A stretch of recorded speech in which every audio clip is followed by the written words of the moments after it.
Hi friends, double bedroom ఇల్లు update అండి. Jawahar Nagar area.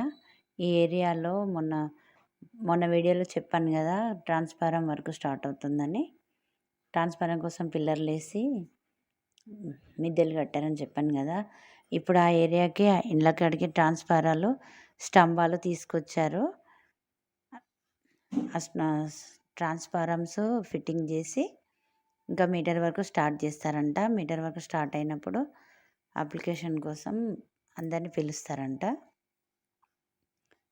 ఇంకా మొత్తం మీద పని స్టార్ట్ అయిపోయింది. వర్క్ అయితే తొందరగా కంప్లీట్ అవుతుందని చెప్తున్నారు. ఇప్పుడు ప్రస్తుతానికి ట్రాన్స్ఫారమ్స్ అక్కడికి తీసుకొచ్చారు, స్తంభాలు కూడా తీసుకొచ్చారు. ఆ ఫిట్టింగ్ అయినాక మీటర్ వర్క్ స్టార్ట్ చేస్తారు. ఓకేనా ఫ్రెండ్స్? వీడియో నచ్చితే లైక్ చేయండి, షేర్ చేయండి, సబ్స్క్రైబ్ చేయండి. Thank you.